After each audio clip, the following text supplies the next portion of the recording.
Olá, tudo bem?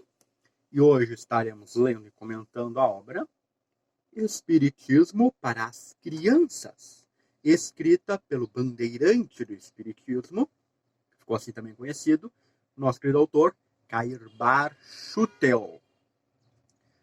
E esta obra é mais que centenária. A sua primeira edição ocorreu no ano de 1918. Então vejamos o quanto que o autor, bandeirante do Espiritismo, também era um grande visionário. Enxergando já lá, mais de 100 anos atrás, a necessidade de se levar Espiritismo para as crianças. Olha que há 100 anos atrás, o próprio Espiritismo tinha dificuldade de penetração entre as pessoas adultas, pessoas de maior idade. Então, quando a Cairbar Schutel escreve essa obra, ele dá um passo muito importante. Obviamente, é uma obra bastante singela. Provavelmente hoje a gente não daria essa obra diretamente para uma criança, porque ela é apenas de texto corrido. Ela não tem imagem, não tem ilustrações. Digamos até que a didática dela não é talvez das mais adequadas, porque afinal um livro escrito em 1918 tem a didática do início do século XX. Hoje se usa outras técnicas, outros recursos, a fim de ensinar espiritismo às crianças e aos jovens. Mas no seu sentido doutrinário e na iniciativa do Cairbar Schutel, é uma excelente obra. Ademais, ela pode ser usada muito bem pelos evangelizadores da infância e da juventude, como um texto guia, assim, para pelo menos se guiar nas suas aulas, o que é que a criança pode aprender do Espiritismo de uma forma assim, bastante simplificada, adequada à idade infantil. Vejamos o que o autor escreveu no prefácio da obra. Inicialmente tem uma nota preliminar dessa edição, que é a 33ª. Então, é uma edição que razoavelmente vendeu bem. Tem a explicação de quem é o autor, quem é Cairbar Schutel. E depois, na nota preliminar, o autor vai falar o seguinte. Há tempos, alguns amigos insistiram para que fizéssemos circular uma obrinha que reunisse em poucas páginas lições ligeiras sobre os princípios fundamentais do Espiritismo. É isso que ele vai apresentar então, nessa obra.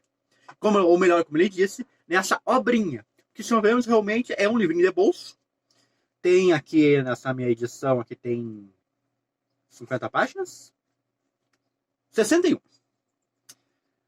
A letra é bem razoável, é um pouquinho miudinha, mas não é nada que... até um óculos não vai acabar ajudando, tá? E ela tem realmente essa coisa de ser fácil acesso. O preço também, obviamente, também acaba sendo bem mais camarada. Segue ele. Por falta de tempo e de inspiração, nos detivemos no desempenho dessa incumbência que nos parece, de fato, de grande valor para a divulgação da verdade. Chegou agora o momento de cumprirmos esse dever.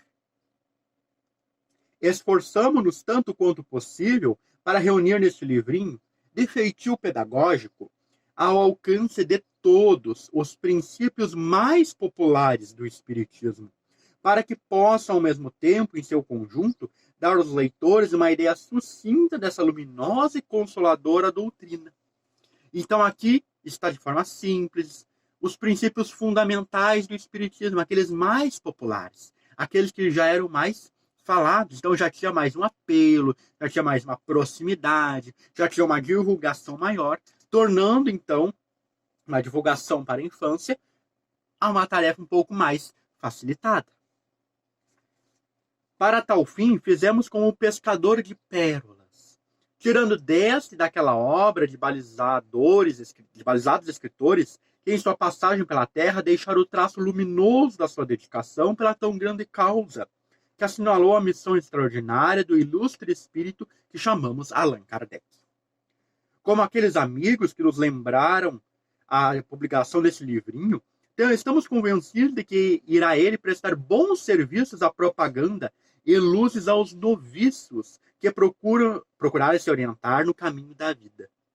Que os gênios propulsores do progresso humano abram a inteligência de todos os que folhearem estas páginas e a doutrina que elas encerram tenha acesso nos corações, para que o reino de Deus possa baixar à terra e o supremo diretor do nosso planeta, Jesus Cristo, nos tenha sob suas vistas protetoras. Então, com essas intenções, quero levar o Espiritismo já para a infância, vendo que era um cumprimento de um dever. Caio Barchuto se lança mais uma vez pioneiramente na seara do Espiritismo, inaugurando também esse novo campo de trabalho. E até eu fico curioso para saber se você, que nos assiste aí do outro lado, por acaso estudou, aprendeu o Espiritismo com essa obra. Afinal, já estamos aqui no Brasil com certeza mais de 100 anos de Espiritismo, chegar aqui no final do século XIX, estabelecendo bem realmente no início do século XX. Então, com certeza, talvez muitos tenham tido alguma vez acesso a esse livro, ou talvez os primeiros evangelizadores o tenham utilizado.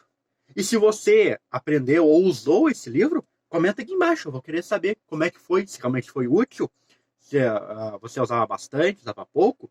Comenta aqui embaixo para saber, é muito interessante saber as histórias que um livro pode trazer, o impacto que pode causar, as marcas que consegue deixar.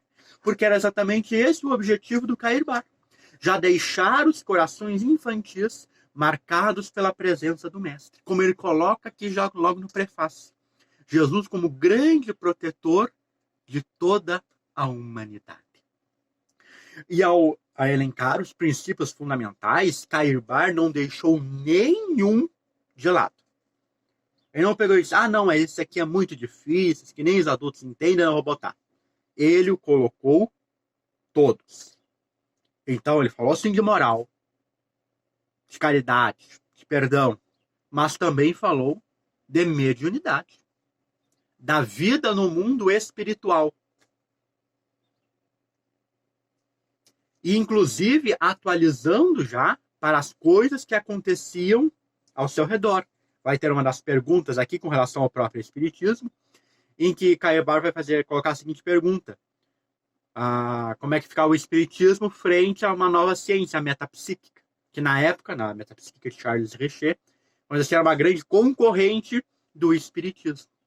Então as crianças já daquela época já estariam suficientemente atualizadas. Não sabendo apenas do Espiritismo, mas também as coisas que aconteciam no movimento espírita naquele momento. Então vejamos o quanto que essa obra realmente foi bem elaborada e bem pensada para guiar a infância. Vejamos o capítulo intitulado A Comunicação com os Espíritos. Vai ter uma pergunta assim, o livro todo segue o livro dos Espíritos no seu formato. Perguntas e respostas. Obviamente aqui, como ele colocou no prefácio, as respostas não são diretamente dos Espíritos, como é na obra básica. Aqui ele pegou pinçou de diversos autores, mas seguindo a estrutura, perguntas e respostas que está contida em um livro dos Espíritos. De que maneira os Espíritos se manifestam aos homens? De várias maneiras, tornando-se visíveis, falando diretamente ou com auxílio dos médiuns. Nós, se formos músicos, podemos, para provar que de fato somos, assobiar ou cantar uma área. Mas se não tivermos voz, não podemos assobiar, podemos tomar um instrumento qualquer, que conheçamos e tocar a música que possa demonstrar a todos que somos músicos. Assim os espíritos. Uns se manifestam pessoalmente, outros o fazem por uma outra pessoa que seja médium. Lendo depois o Livro dos Médiuns, de Allan Kardec, compreenderemos o mecanismo da comunicação. Vejamos como Cair Bar consegue trazer a resposta bastante sucinta e, isso é o mais importante, correta. Ele enuncia o princípio da mediunidade, usa uma metáfora, no caso aqui ele falou do músico e do instrumento musical, comparando ao espírito e ao uso de um instrumento, o médium, e ainda deixa indicado para o futuro, obviamente quando a criança crescesse, a leitura de O Livro dos Médiuns, de uma obra de Allan Kardec. É assim que ele vai se guiando ao decorrer do livro. Outra pergunta. Então é perigoso invocar qualquer espírito? Resposta. Seríamos capazes de chamar qualquer homem que não conhecêssemos para fazer-lhes perguntas ou trocar ideias? E invoquemos de preferência o nosso anjo da guarda, os nossos espíritos protetores, e seremos bem-sucedidos. Vejamos o quanto Caibar foi cuidadoso. Ele anuncia a mediunidade, fala do seu mecanismo, usando uma metáfora, mas não diz que está tudo liberado, que é só isso aí, pronto. Ele sabe colocar os perigos que a mediunidade envolve. Uma resposta bastante sucinta. Então, esta obra é realmente um norte muito precioso para o movimento espírita do início do século XX. Obviamente, hoje nós já temos currículos para evangelização infanto-juvenil, temos apostilas, temos cursos, temos oficinas, temos uma série de coisas para que este ensinamento seja ainda mais profundo. Mas aqui temos um registro de um pioneiro de muita coragem e que não jamais quis colocar a candeia embaixo do alqueire. Trouxe de colocar sobre o alqueire, para que a luz se faça para todos, adultos e crianças, anciões e jovens, homens e mulheres. Então fica realmente aqui um registro dos mais belos, sim, também, dos primeiros na história do movimento espírita voltados para a infância. E eu convido você também a deixar o seu like aqui no vídeo, ajudando na divulgação do canal, compartilhando também e clicando aqui no botão de inscrever-se. Ative o sininho para receber notificação dos novos vídeos. E aqui vão aparecer 2 outros vídeos do seu interesse. Te vejo na quarta-feira para continuarmos lendo e comentando. Até a próxima!